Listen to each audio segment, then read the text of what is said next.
मला वाटते मागच्या काही महिन्यामध्ये दिगंजी गावामध्ये आम्ही गेलो होतो. त्या ठिकाणी शिवमहापुराण कथेचं आयोजन केलं होतं. महादेवाची मंदिरं ओसाड पडलेली आपल्याला दिसतात, पण धन्यवाद आहेत प्रदीप मिश्राजींचे की त्यांनी त्यांच्या कथेच्या माध्यमातून पुन्हा एकदा भगवान शिवशंकराच्या उपासनेला प्राधान्य आता मिळत आहे.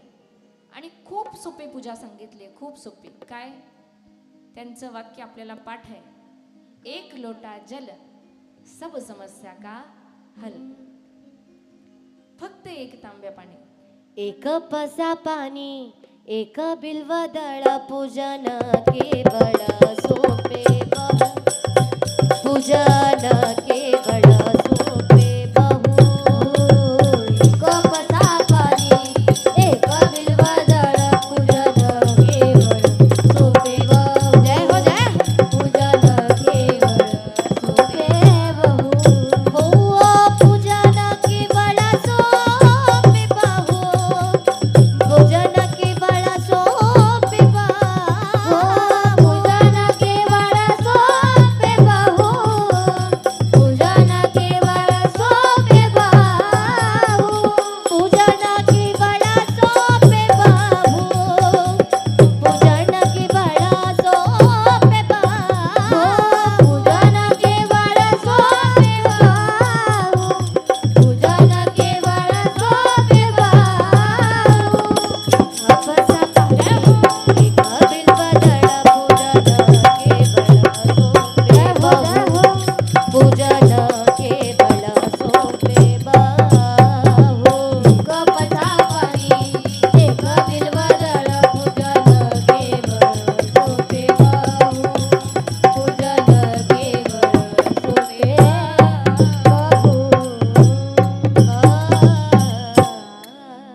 संतांनी वर्णन केलेलं आहे. काय लागतं महादेवाला? एक पसा पाणी. बघा, 5 दैवत शास्त्रमान्य आहेत. गणपती बाप्पाला मोदकाचा नैवेद्य दाखवा, गणपती बाप्पा प्रसन्न. गणपती बाप्पांना हरणी वाहिली, दुर्वा वाहिल्या, गणपती बाप्पा प्रसन्न. सूर्यनारायणाला अर्घ द्या, सूर्यनारायण प्रसन्न. आई जगदंबेची खना नारळानं ओटी भरा, बापू आई जगदंबा प्रसन्न. तसं भगवान विष्णू कशानं खुश होतात? तर भगवान विष्णू परोपकारानं खुश होतात. दुसऱ्यांना मदत करणं, इतरांवरती परोपकार करणं, परोपकारानं भगवान नारायण प्रसन्न होतात. कसं ते ऐका. एका ठिकाणी शिवमहापुराण कथाच चालू आहे आणि कथा संपल्याच्या नंतर काही मंडळी आहेत ते प्रसाद बनवत आहेत. खिरीचा प्रसाद त्या ठिकाणी बनवलेला आहे आणि आपण सर्वजण जाणकार मंडळी आहात. खिरीमध्ये दूध ओतलं, पांढरी वस्तू पाहिली की पाल आणि साप काय करतात? गरळ टाकतात त्याच्यामध्ये. एक घार आपल्या पायामध्ये सापाला घेऊन चालली आहे आणि त्या सापानं आपली गरळ म्हणजे आपलं विष त्या खिरीमध्ये त्यात पडलं. आता जो खीर खाईल तो वाचेल का? वाचणार नाही. एका बाजूला शिवमहापुराण कथेचा गजर चालू आहे, भगवान भोलेनाथाची सुंदर अशी कथा चालू आहे आणि दुसऱ्या बाजूला त्यांच्याच कथेचा जो प्रसाद बनवलेला आहे त्या प्रसादामध्ये सापाचं विष पडलेलं आहे. हे पाहिलं एका बेडकानं. कोणी पाहिलं? बेडकानं पाहिलं. माणसापेक्षा जनावरांना उपकार आणि परोपकार खूप चांगले कळतात. संत बहिणाबाई म्हणल्या, माणसा परास. हा, तुम्ही म्हणताय म्हणून बरं आहे. माणसा परास मेंढर बरी. या बेडकानं पाहिलं की आता जो कोणी खीर खाईल तो वाचणार नाही. मग आता काय करायचं? हजारो लोक जमलेले आहेत, हजारो लोक हा प्रसाद खाणार आहेत, हजारो लोकांचा प्राण, हजारो लोकांचा जीव या सापाच्या विषामुळे जाणार आहे. हे बेडकानं पाहिलं. काय करावं? माणूस नाही. माणूस असता तर पळत पळत गेला असता, सांगितलं असतं. मग करावं काय? तर हा बेडूक म्हणाला, याने विचार केला की आता जगून जगून मी किती दिवस जगेन? किती दिवस? एक 15-20 दिवस जगेल, एखाद 6 महिने जगेल. मग काय करू? आपणच काहीतरी निर्णय घेऊ. मग बेडकानं टून करणं उडी मारली. कशात? खिरीत उडी मारली. आता खिरीत बेडूक पडल्यावर हे ज्यानं खीर शिजवली त्यानं पाहिलं. आता ती खीर तो खायला देईल का लोकांना? खायला देणार नाही. पण उकळत्या खिरीमुळं बेडकाचा जीव गेला. भगवान नारायण त्याच्यावरती प्रसन्न झाले. का? तर या बेडकानं परोपकार केला. हजारो लोकांचे प्राण, हजारो लोकांचा जीव बेडकाच्या एका जीवदानामुळे वाचला. ऐका, पुढचा जन्म बेडकाला कुणाचा मिळाला? मंडूक देशाचा राजा मंदार. आणि त्या राजाची एक मुलगी आहे, अत्यंत सुंदर मुलगी आहे, देखणी आहे, लावण्यखनी आहे, आरसपाणी आहे. फक्त बघावं आणि बघतच राहावं इतकी देखणी. आणि ती मुलगी इतकी विशेष आहे की महिला मंडळ, आपण जर अंगावर सोनं घातलं तर कालांतरानं सोन्यामध्ये मळ चढतो. बरोबर आहे की नाही? पण ही मुलगी इतकी विशेष आहे की तिनं जर अंगावरती सोनं घातलं तर सोन्यातला मळ निघून जातो. इतकी तिची कांती उज्ज्वल आहे. सांगता येईल का काय नाव तिचं? काय नाव? मंडूक देशाचा राजा मंदार. आणि या मंदार राजाची मुलगी मंदोदरी, जी रावणाची पत्नी आहे. 5 पतिव्रतामध्ये जिचं आपण नाव घेतो, अहिल्या, द्रौपदी, सीता, तारा, मंदोदरी यथा पंचकन्यां स्मरे नित्यम महापातक वर्तते. 5 कन्यांचं स्मरण जर केलं तर पतिव्रता धर्म प्राप्त होतो. त्यातली ही मंदोदरी कशामुळं मंदार राजाच्या आज घरातली मुलगी झाली? आधीचा जन्म बेडकाचा मिळालाय, पण भगवान परोपकार केल्यामुळं भगवान नारायण इतके प्रसन्न झाले की पुढचा जन्म कुणाचा मिळाला? एका राजकुमारीचा मिळाला. गणपतीला मोदकाचा नैवेद्य द्या, गणपती प्रसन्न. सूर्याला अर्घ द्या, सूर्यनारायण प्रसन्न. आईची खना नारळानं ओटी भरा, आई जगदंबा प्रसन्न. परोपकार करा, नारायण प्रसन्न. तसं माझ्या भगवान भोलेनाथाला फक्त एक पसा पाणी, एक पसा पाणी, एक बिल्वदळ, पूजन केवळ सोपे बहु. फक्त एक तांब्यावर पाणी. रानावनातल्या पाना फुलानं खुश होणारा हा देव. बरं मला सांगा, पूजेमध्ये काही षोडोपचार आहेत का काका? आहेत का? नाही. आमचे काका या ठिकाणी आहेत. अनेक देवतांना अभिषेक केलाय. काका मला सांगा, प्रभू रामचंद्र असतील, दत्त महाराज असतील, गणपती बाप्पा असतील, कोणतेही देवता असतील, एकदा आपण त्यांना सकाळी स्नान घातलं की पुन्हा आपली जरी इच्छा झाली तरी देवाला पाणी घालता येतं का? पाणी घालता येत नाही. बरं, षोडशोपचारानं पूजा किती करायची? अत्तर लावायचं, वेगवेगळी वस्त्र घालायची, शेला चढवायचा, आभूषणं चढवायची, खूप खूप प्रकारचे अट्टहास. बरोबर आहे का काका? पण माझ्या भगवान भोलेनाथाला यातलं काही लागत नाही. कधीही जा, भगवान भोलेनाथाला कोणत्या वेळेमध्ये पाणी अर्पण करावं याची काही वेळ आहे का? दुपारी 2ला जरी गेलात तरी तांब्याभर पाणी ओतलं. बरं, कुठले वस्त्र चढवायचेत का? अजिबात नाही. रानातल्या पाना फुलांनी आनंदी होणारा, प्रसन्न होणारा हा देव. एकदा सप्तर्षींनी काय केलं? माता पार्वतीची परीक्षा घ्यायचं ठरवलं. माता पार्वती ज्यावेळी भगवान शिवशंकराची उपासना करतात की भगवान शिवशंकर मला पती स्वरूपात प्राप्त व्हावेत. सप्तर्षी माता पार्वतीकडे गेले आणि माता पार्वतीला म्हणतात, अगं कुणाची उपासना करतेस? तुझा होणारा पती त्याला घर नाही राहायला. काय म्हणतात? आताच्या मुलींना असा आवडेल का नवरा? आवडेल का ग? आवडणार? हा, आताच्या पोरींना आवडणार नाही. तुझ्या पतीला घर नाही, तुझा होणारा नवरा कुठे राहतो? स्मशानामध्ये राहतो. माता पार्वती म्हणतात, घर नाही माझ्या पतीला, खूप चांगलंय. का बरं? नवनाथ माऊली, फरशी पुसायचं टेन्शन नाही. फरशी पुसायचं टेन्शन नाही. अगं तुझा पती अंगावरती कपडे घालत नाही, व्याघ्रांभर परिधान केलेले, भस्म अंगाला लावतो, पावडर लागत नाही त्याला, काही नाही. ही म्हणली बरं झालं, पावडरचा खर्च वाचला. कपडे घालत नाही, कपडे धुवायचं टेन्शन नाही. सप्तर्षी म्हणतात, अगं तुझा होणारा पती भिक्षुक आहे, जोळी घेतो आणि भिक्षा मागून आणतो. माता पार्वती म्हणल्या, चांगलं झालं, स्वयंपाक बनवायचं टेन्शन नाही. किती चांगले महिला मंडळ सांगा बरं. असं जीवन असेल तर किती आनंदी होईल. माता पार्वती म्हणल्या की कोणत्याच गोष्टीचं टेन्शन नाही.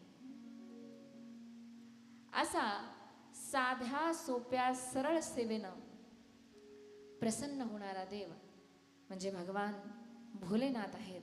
आणि त्यांच्या शिवमहापुराण कथेचं आपण या ठिकाणी श्रवण करत आहोत.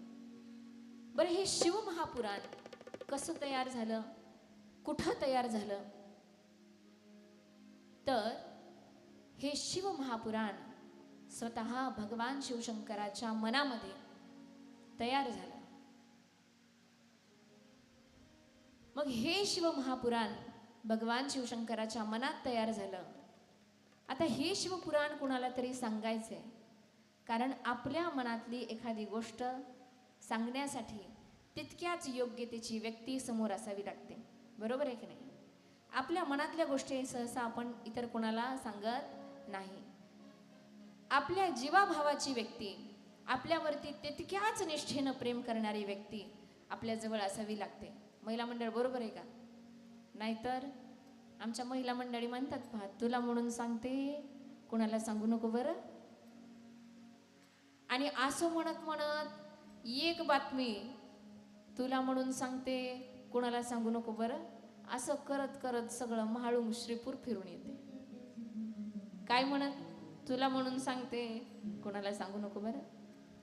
आता आपल्या मनातली गोष्ट सांगायची, जीवाभावाची व्यक्ती पाहिजे. कोण आहे जीवाभावाची व्यक्ती? लग्न झालेलं नाही, त्याच्यामुळं बायको नाही, तिला आपल्या मनातली गोष्ट सांगावी. मग सांगायचं कुणाला? तर भगवान शिवजींनी खूप विचार केला, कुणाला सांगावं. आणि नंदीला पाहिलं. कुणाला? नंदी महाराजांना. भगवान शिवशंकराची निसीम भक्ती करणारा नंदी. बघा, महादेवाच्या मंदिरामध्ये जा, नंदीचं तोंड कुठे आहे? कुठे आहे? आपल्या मालकाकडे. कितीही धनवान व्यक्ती आली, आमदार आला, खासदार आला, मुख्यमंत्री आला, प्रधानमंत्री, कुणीही येऊ द्या, त्याच्याकडे मान वळवून सुद्धा पाहत नाही. लक्ष फक्त आणि फक्त आपल्या मालकाकडेच आहे. म्हणजे नंदीच्या स्वभावातला स्वामी निष्ठेचा, पतिव्रता धर्माचा हा भाव जो आहे, प्रतिवते जैसा भ्रतार प्रमाण आम्हा नारायण तैशा परी, असा या नंदीचा भाव आपल्या स्वामीवर, आपल्या मालकावर, आपल्या भोलेनाथावर नंदीची श्रद्धा आहे. कारण नंदीसारखा दुसरा शिवभक्त नाही. म्हणून भगवान शिवजींनी ठरवलं की हे शिवमहापुराण कोणाला सांगायचं? तर नंदीला सांगायचं. भगवान शिवशंकरांनी आपल्या मनात तयार झालेलं हे जे शिवशास्त्र आहे, जे शिवसूत्र आहे, ते नंदीला सांगायला सुरुवात केली. आता जसं कथा सांगायला सुरुवात केल्याच्या नंतर आयोजकाबरोबर आपण सगळे कथेला या ठिकाणी येऊन बसला. त्याचप्रमाणे भगवान शिवजींनी कथा सांगायला सुरुवात केली आणि नंदीच्या बरोबर ब्रह्मदेव सुद्धा त्या ठिकाणी आले आणि कथा श्रवण करायला लागले. भगवान शिवजींची कथा सांगून पूर्ण झाली. कथा सांगितली नंदीला आणि नंदीला कथा सांगितल्याच्या नंतर अगदी सर्वांगाचे कान करून, सर्वांगाचं कान करून म्हणजे काय, आपण बसतो इथं पण आपलं लक्ष कुठं असतं, घरी. 9 वाजलेत, आणखीन स्वयंपाक बनवलं नाही, घरी जाऊन आणखीन स्वयंपाक बनवायचा आहे. म्हणजे आपण बसलो इथं कथेमध्ये पण आपलं लक्ष सगळं घरी आहे, आपलं मन सारखं घरी जाऊन येत आहे. पण सर्वांगाचं कान करून ऐकणं म्हणजे अगदी जीवाभावानं आपलं सगळं लक्ष एकत्रित करून, लक्ष पूर्ण महादेवावरती केंद्रित करून भगवान नंदी महाराजांनी कथेचं श्रवण केलं. आणि हे शिवशास्त्र स्वतः भगवान शिवशंकरांनी सांगितल्यामुळं कथेचा जो व्यास आहे, जी कथा सांगणारी व्यक्ती आहे, मग ती मी असो नाहीतर इतर कोणी असो, कथा सांगणारी व्यक्ती जी आहे ती साक्षात शिवस्वरूप आहे, साक्षात शिवमय आहे. म्हणून कथा ऐकताना सर्वांगाचे कान करून ऐका. भगवान भोलेनाथानं नंदीला आशीर्वाद दिला, तू माझी कथा अगदी मनापासून ऐकलीस, इथून पुढं मी तुझं ऐकेल. काय म्हणाले, तू माझी कथा मनापासून ऐकली, इथून पुढं मी तुझं ऐकेल. आता माझा तुम्हाला प्रश्न आहे, आपण ज्या ज्या वेळी महादेवाच्या मंदिरात जातो त्या त्यावेळी भगवान शिवजीचं दर्शन घेण्याच्या अगोदर कोणाचं दर्शन घेतो? आपल्या काही इच्छा असतील तर कुणाच्या कानात सांगतो? हा, कारण नंदीनं महादेवाची कथा अगदी मनापासून ऐकल्यामुळं नंदीच्या कानात आपण जर आपली इच्छा सांगितली तर ती इच्छा महादेवापर्यंत पोचते. तुम्ही डायरेक्ट जर महादेवाला जाऊन सांगाल तर ती इच्छा तुमची पूर्ण होणार नाही. म्हणून तुमची इच्छा नंदीच्या कानात सांगा, भगवान भोलेनाथ तुमची इच्छा पूर्ण करतील. असं या नंदीनं भगवान महादेवाचं हे शिवशास्त्र अगदी सर्वांगाचे कान करून श्रवण केलं. भगवान भोलेनाथ त्याच्यावरती प्रसन्न झाले. इथून पुढं मी तुझं ऐकेल असा वरदान नंदीला दिला. त्यानंतर ब्रह्मदेवानं कथा ऐकली. ब्रह्मदेवाने तीच कथा पुढं नारद महर्षींना सांगितली. नारद महर्षींना व्यासांना सांगितली. व्यासांनी सुतांना सांगितली. सुतांनी शौनकादी महामुनींना ही कथा सांगितली. आणि शौनकादी महामुनींच्या नंतर तुम्हा आम्हा सर्वांपर्यंत ही कथा पोचलेली आहे. या कथेमध्ये जवळजवळ 24,000 श्लोक आहेत. 24,000 श्लोक आणि 7 संहिता आहेत. या संहितेमध्ये विद्येश्वर संहिता, रुद्र संहिता, शतरुद्र संहिता, कोटिरुद्र संहिता, उमा संहिता, कैलास संहिता आणि वायवीय संहिता अशा या 7 संहिता आपल्याला 7 दिवसामध्ये श्रवण करायच्या. बरं, या कथेमध्ये आपल्याला नेमकं काय काय श्रवण करायचंय, काय काय ऐकायला मिळणार आहे? नवीन काहीतरी गोष्टी आपल्याला शिकायला मिळणार आहेत. भगवान शिवजीच्या उपासनेची फलश्रुती काय आहे ते आपणा सगळ्यांना ऐकायला मिळणार आहे. काय बरं ऐकायला मिळणार आहे? ऐका. या शिवमहापुराण कथेमध्ये विश्वातलं सगळ्यात पहिलं शिवलिंग कुठे प्रगट झालं माहिती आहे का काका? कुठे प्रगट झालं ते तुम्हाला या कथेमध्ये ऐकायला मिळणार आहे. पण आज नाही, 7 दिवसाच्या सत्रेमध्ये ते आपण ऐकणार आहोत. त्याबरोबर त्या विश्वातल्या पहिल्या शिवलिंगाचं पूजन कुणी केलं ते आपल्याला या कथेमध्ये ऐकायला मिळणार आहे. पण आज नाही. भगवान भोलेनाथाला बेलाचं पान का वाहतात, बेलाचं पान वाहण्याचं पुण्य काय आहे ते आपल्याला या कथेमध्ये ऐकायला मिळणार आहे.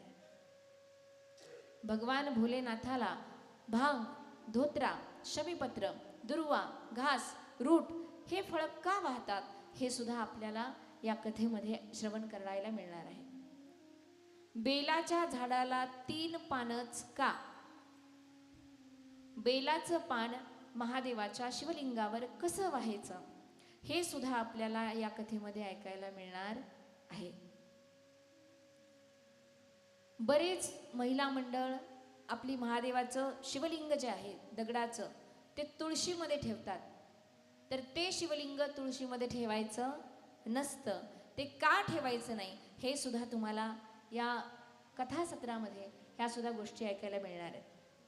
त्याचबरोबर महादेवाला पाणी घालताना आपण कोणत्या दिशेला बसावं, शिवलिंगाला अखंड जलधारा का वाहतात, महादेवाच्या गळ्यातला जो साप आहे तो कोण आहे त्याच्याबद्दल सुद्धा आपल्याला ऐकायला मिळणार आहे. महाशिवरात्रीचा उत्सव का साजरा करतात, महाशिवरात्रीच्या दिवशी नेमकं काय घडलं होतं, ह्या सगळ्या गोष्टी आपल्याला या कथेमध्ये श्रवण करायला मिळणार आहेत. भगवान शिवशंकराचे 12 ज्योतिर्लिंग, या 12 ज्योतिर्लिंगाची कथा. शंकराच्या जटेमध्ये गंगा आहे. ती गंगा एक स्त्री असताना, पार्वती असताना दुसरी स्त्री डोक्यावर का घ्यावी हे सुद्धा आपल्याला या कथेमध्ये ऐकायला मिळणार आहे. महादेवाला पूर्ण प्रदक्षिणा घालावी का, महादेवाला अर्धीच प्रदक्षिणा का घालतात हे सुद्धा आपल्याला या कथासत्रामध्ये ऐकायला मिळणार आहे. प्रदोष व्रताचं महात्म्य, त्याचबरोबर गणपती बाप्पा पार्वतीच्या कोणत्या मळापासून तयार झाला, कार्तिक स्वामीला 6 मुख का, या सगळ्या गोष्टींचं श्रवण आपल्याला 7 दिवसांच्या सत्रामध्ये करायला मिळणार आहे. त्यामुळं आपण 7ही दिवस या ठिकाणी कथेसाठी आवर्जून जास्तीत जास्त संख्येनं उपस्थित राहायचे. मला सांगा, महिला मंडळ अकलूजमध्ये जर एखादा सेल लागला तर आपण आपल्या मैत्रिणीला सांगता का सेल लागलाय साड्यांचा, तुम्हाला सांगावं लागत नाही. मग तसं आपल्या म्हाळुंग श्रीपूर नगरीमध्ये पहिल्यांदाच सुंदर अशी शिवमहापुराण कथेचं आयोजन केलेलं आहे. हे सुद्धा आपल्याला काय करायचंय, आपल्या 4 मैत्रिणींना सांगायचं आहे. कारण श्रावण महिना हा पवित्र महिना आहे. या महिन्याची विशेषता अशी की या महिन्यामध्ये प्रत्येक महिन्याला विशेष असं महत्त्व प्राप्त आहे.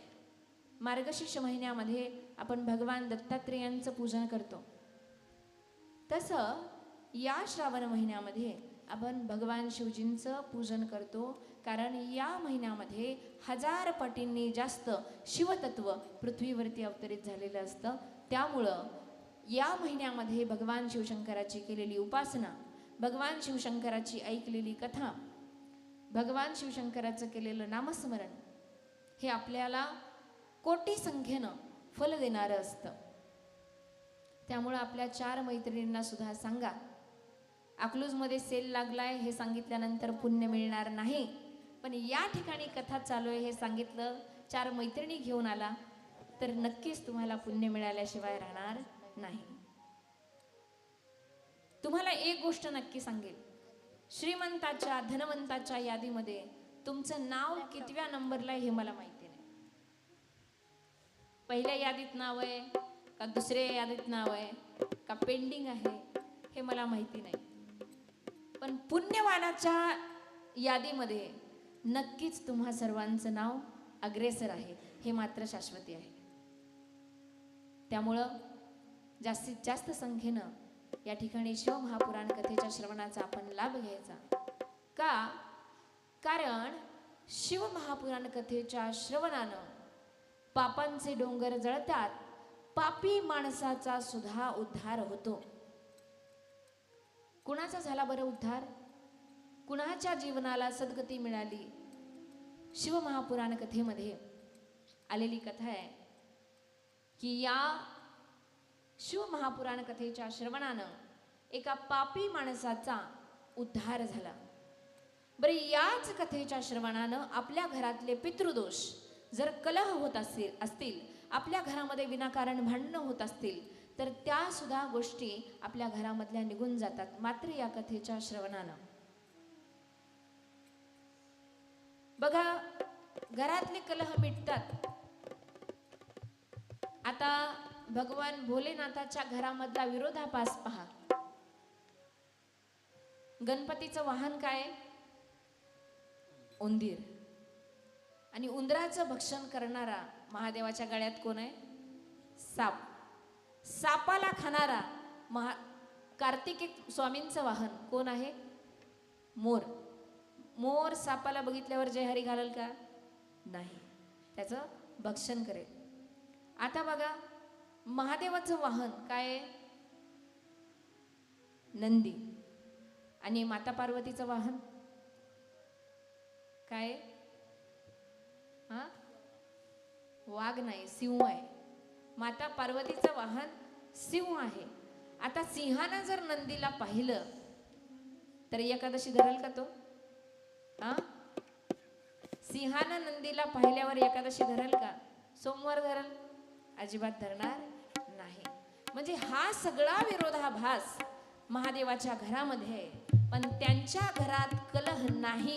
त्याचं कारण आहे, या सगळ्याचा रिंग मास्टर कोण आहे? गणपती बाप्पा आहे. कोण आहे? गणपती बाप्पा. आणि बुद्धीची देवता आहे, विद्येची देवता आहे. त्यामुळे त्यांच्या घरात कितीही विरोधाभास असू द्या, अजिबात कलह नाही. मग या कथेच्या श्रवणानं आपल्या घरातले कलह सुद्धा निघून जातात. एका पापी पुरुषाचं 2 कथा आलेल्या आहेत शिवमहापुराण कथेमध्ये. एक कथा पाहायची आणि आपल्याला कथेला विराम द्यायचा. एका पापी पुरुषाचा उद्धार या कथेच्या श्रवणानं झाला. कोण आहे तो पापी पुरुष? कथेमध्ये वर्णन आहे. यो मानवा पाप कृतो दुराचारता खलाः कामादि निरता नित्यं तेपि शुद्धयत्यनेनवे. एका पापी पुरुषाचं पाप कथेच्या श्रवण मात्रानं निघून गेलं. कोण आहे तो पापी पुरुष? ऐका. एका नगरीमध्ये एका ब्राह्मण कुळात देवराज नावाच्या ब्राह्मणाचा जन्म झाला. हा देवराज जन्मानं ब्राह्मण आहे, पण त्याचं कर्म सगळं उलट आहे. असं म्हणतात, ब्रह्म जानाति इति ब्राह्मणः. जो ब्रह्म जाणतो त्याला ब्राह्मण असं म्हणतात. मग ब्राह्मणाचं कर्म काय? काय कर्म वाटून दिलेली आहेत शास्त्रानं? काय नियम लावून दिलेले आहेत? त्याचे वडील पूजा करायचे, परंतु हा देवराज मात्र सगळ्या उलट गोष्टी करायचा. देवाची पूजा करत नव्हता, कोणतीही पूजा अर्चा करायचा नाही. आपल्या वडिलांनी जी शिकवण दिली आहे त्याचं आचरण तो करायचा नाही. याचं कारण काय? त्या देवराजची त्याच्या जीवनामध्ये संगती चुकली. आणि लक्षात घ्या, माणसाच्या जीवनात संगती माणसाची चुकली तर त्या कुसंगतीचे परिणाम त्याला भोगावे लागतात. कारण असं म्हणतात, संगत करना बढ़ो के बढ़त बढ़त बढ़ जाए, गज के माथे अजा बैठे जो माने फल खाए. संगती जर करायची ना तुम्हाला, कुणाची संगती करा? मोठ्यांची संगती करा. बघा, रस्त्यानं शेळी चालली आणि रस्त्यानं हत्ती चालला. शेळी आपली झाडाचा खालचा पाला कुरतडून कुरतडून खाते, तिच्या तोंडाला पाला लागत नाही. ही हत्तीन डुलत डुलत चाललेली होती. ही म्हणली, बिचारी पाला खाण्याचा प्रयत्न करते पण हिच्या तोंडाला काही पाला लागत नाही. मग त्या हत्तीने विचार केला की हिला आपल्या पाठीवर उचलून घ्यावं. मला सांगा, या शेळीनं हत्तीनीची संगती केली. आता शेळी कुठं बसली? हत्तीच्या पाठीवर बसली. संगत करना बढ़ो की बढ़त बढ़त बढ़ जाए, गज के माथे अजा बैठे जो माने फल खाए. आता शेळी बसली हत्तीच्या पाठीवर. किती उंच झाली शेळी? आता जो हाताला येत नाही, तोंडाला लागत नाही, तो झाडाचा पाला कुरतडून कुरतडून खायला लागली. कोण? शेळी. म्हणजे संगती चांगल्या व्यक्तीची करा.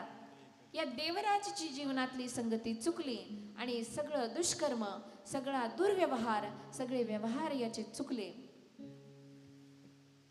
आई वडिलांना वाटलं चुकीचं कर्म करतोय, पोराचं लग्न लावून द्यावं म्हणजे पोरगा सुधरेल. आई वडिलांनी पोराचं लग्न केलं, पण लग्न केल्याच्या नंतर याचा दुर्व्यवहार जास्त वाढला. कालांतराने याचे आई वडील मरण पावले. आता पत्नी आहे, त्याला 2 मुलं आहेत, त्याचा परिवार आहे. आई वडील वारल्यानंतर याला विचारणारं कुणी नाही. स्वैर झाला, स्वैराचार करायला लागला, दुराचारी अनाचारी बनला. असा हा देवराज धन दुसऱ्याचं लुबाडायचा आणि लोकांची कत्तल करायचा. महिला मंडळ ऐका, दुसऱ्याचं धन लुबाडायचा आणि त्यांची कत्तल करायचा. दुसऱ्याचं लुबाडलेलं धन हे माणसाला कधी सुख देत नाही, हे दुःखाला कारण बनतं. कारण एक वेळ कुणाचा श्राप घेतला तरी चालेल, पण एखाद्याचा तळतळाट फार बेकार असतो. दुसऱ्याचं धन लुबाडलं की त्या व्यक्तीची हाय, त्या व्यक्तीचा तळतळाट माणसाला लागतो. त्या माणसाला आयुष्यामध्ये कधी सुख मिळत नाही. या देवराजनं दुसऱ्याचं धन लुबाडलं. आता यानं धन लुबाडलं, पण हा जसा दुर्विचार करत होता तसं याच्यावर सुद्धा वाईट नजर ठेवणारं कोणीतरी होतं. त्याच गावामध्ये शोभावती नावाची एक वैश्या, एक गणिका त्या नगरीमध्ये राहायची. आणि ती वैश्या या देवराजवर नजर ठेवू नये, लक्ष ठेवू नये, वाट पाहून होती की कधी देवराज माझ्या तावडीत सापडतो. देवराज नुसती चोरीच नव्हता करत, तर दुर्व्यवहारामुळं तो मदिरा देखील प्यायचा, दारू प्यायचा.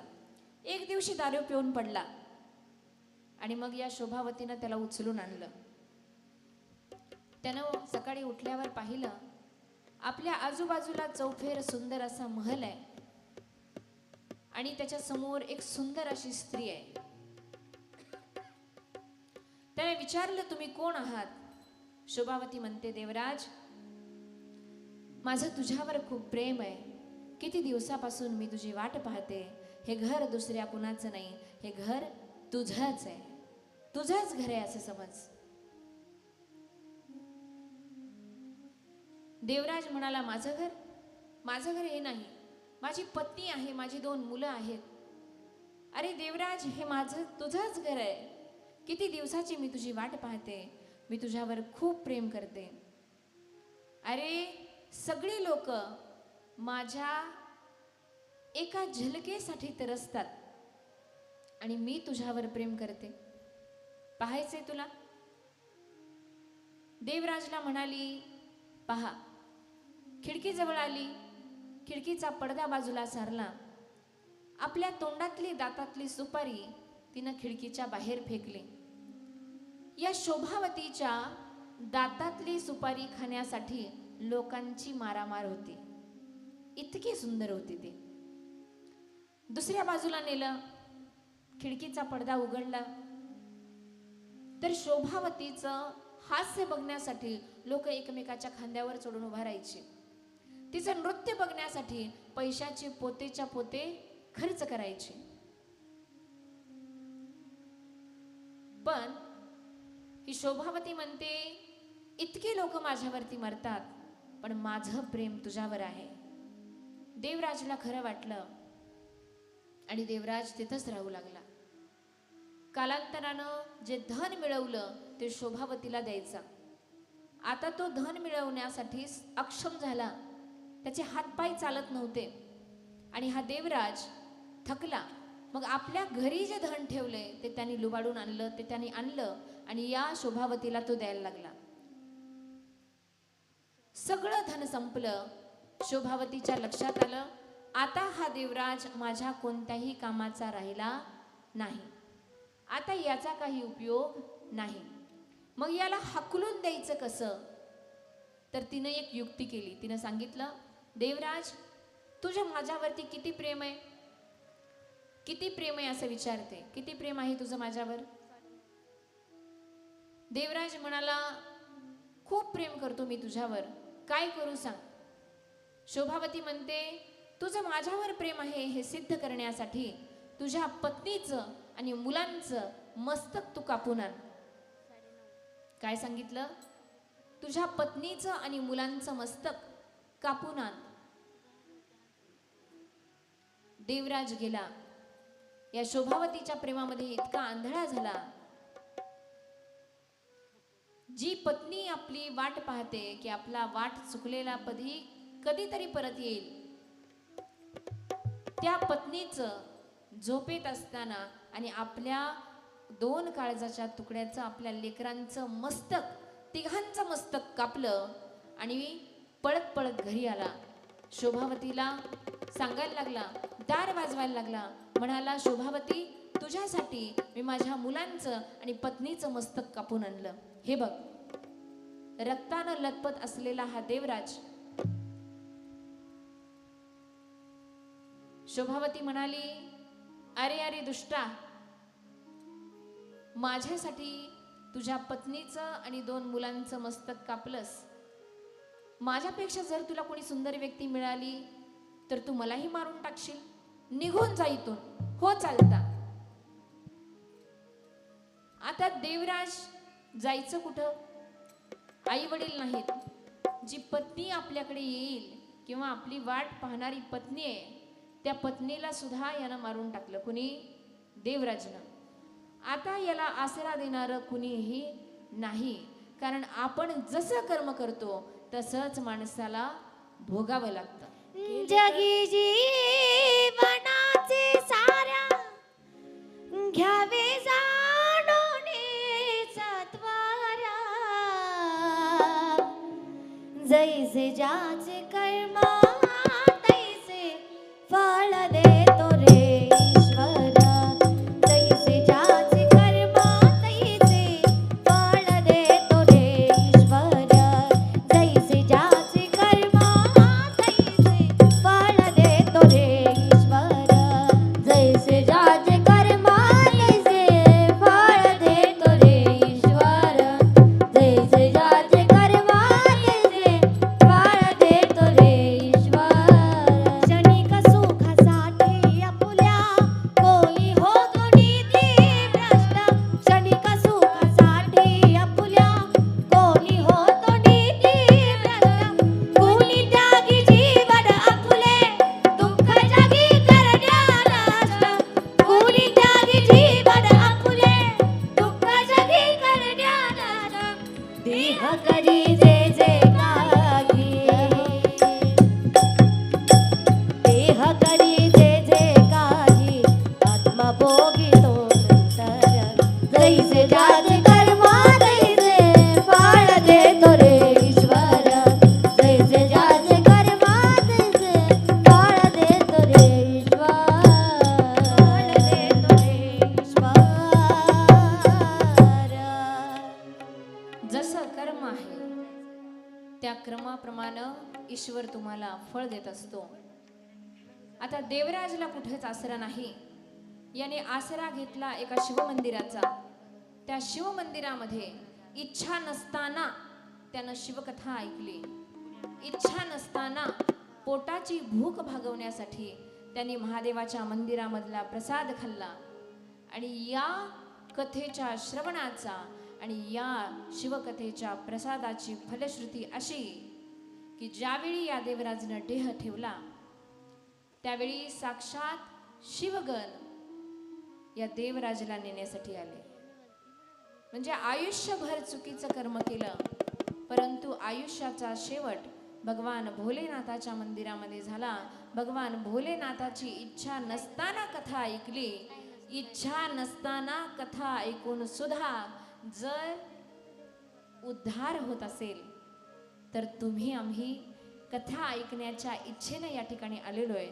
तुमचा आमचा उद्धार या धर्ममंडपामध्ये, या सभा मंडपामध्ये होणार नाही का? नक्कीच होणार आहे. असा देवराज, त्याला सद्गती मिळाली. त्यानंतर एका पापी महिलेची कथा आहे, पण ती आपण उद्याच्या सत्रामध्ये पाहणार आहोत. आपल्या कथेची वेळ 7 ते 9:30 या वेळेची आपली मर्यादा आहे. म्हणून आजच्या कथेला आपण इथंच विराम देतोय. आजची झाकी जी आहे ती झाकी घेऊन या. आपणा सर्वांना विनंती आहे, महिला मंडळ, पुरुष मंडळी, या ठिकाणी भगवान भोलेनाथाची कथा सुरू आहे. सगळी लाज लज्जा विसरून आपण सगळ्यांनी एकदा उठून उभं राहायचंय. भगवान शिवशंकराचं सुंदर असं भजन होईल, त्या भजनाचा आपण सर्वांनी आनंद घ्यायचा आहे. सगळ्यांनी उभं राहा. भोले बाबा हो भोले बाबा, भोले बाबा हो भोले बाबा, जय हो. भोले बाबा हो भोले बाबा, भोले बाबा हो भोले बाबा, भोले बाबा हो भोले बाबा, भोले बाबा हो भोले बाबा, भोले बाबा हो भोले बाबा, भोले बाबा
जर लाल रंगाची साडी नसेल तर नंदीच्या कानात सांगा.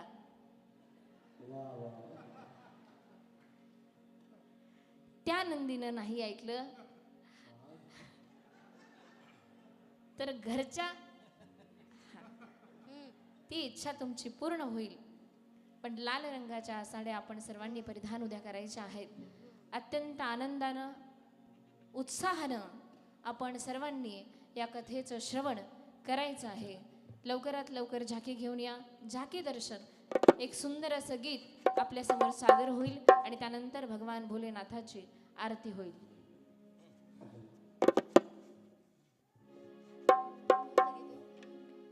सुन भक्तों की पुकार,